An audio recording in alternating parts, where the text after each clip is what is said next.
you pretty much felt in from ball one with the fields that they set. They didn't really have any attacking men around the bat compared to last game. It allowed me just to sort of rotate strike and not really have any need to leave the crease all the time. So, I felt that the lengths that they bowled were easily adaptable for myself, which I found, not easy, but for myself, I was able to get into comfortable positions to rotate strike quite frequently. Look, at the end of the day, they try and shut down the scoreboard. They try and cut your boundaries out and then play that way and try and get you caught around the crease. And obviously look for that LB dismissal or bowled through the gate. So if you can negate that and you can manipulate the field, you're going to be facing a lot of balls and you've got to be prepared to bat long periods of time. And that's something that was in the back of my mind to try and do that. And so far it paid off, but when I look back at the scoreboard now, you wish that you're still out there. Yeah, it's one of those great piece of fielding. They were very close. I knew that they were close, and obviously my no was probably not early enough. It was quite tough to actually look and say no. So look, it was very selfless of him. Any chance you get to raise the bat for your country is an amazing achievement itself. It makes it more sweeter when you're winning those victories as well. So. Yeah, I'll probably sit back in a few years and reflect on what I've achieved. But as I always say, it's about what we are trying to achieve as a team, and that's the number one priority.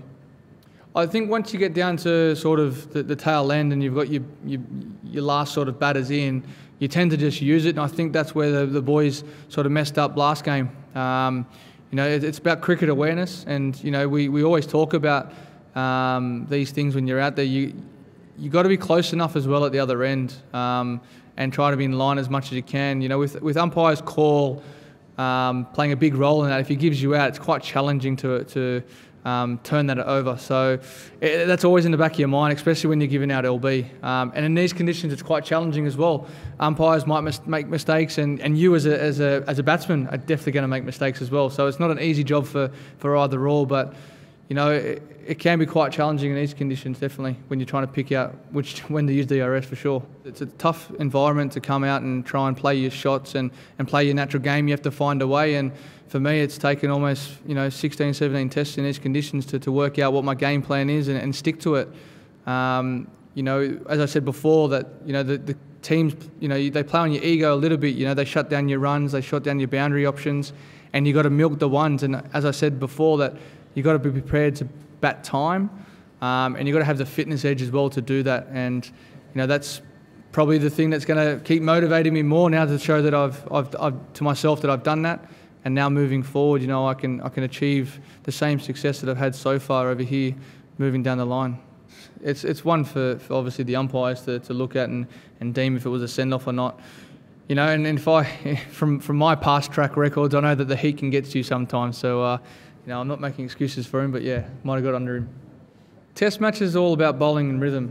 To try and find rhythm on that wicket for any fast bowler is challenging. There's no pace in the wicket. The new ball is probably the only time they can really come on and hurry the batsman.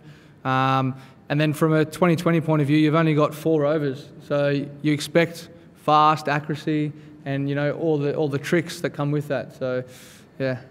I think I saw a couple of tweets from Dean Jones. He must have had a tough time out there in Madras, I think it was. But look, I think Pete, is an exceptional player, an exceptional athlete, that it can get to anyone. And I think, just being out there and we were turning those 2s into 1s. It was quite funny in some sense, because it was really, really hard to run between wickets. You couldn't really suck in that oxygen, and the fluids were trying to get into us. You literally felt like you're going to bring that back up. They're extreme conditions, it's for both teams as well. Both teams are feeling it, but at the end of the day, we've got a fitness edge to all of us, and there's sometimes on certain days that it might not be up to standard because you are fatigued, and that just happens in the game of cricket. He was standing under the helmet, all day the day before, and that's saying for any fielder that's out there as well.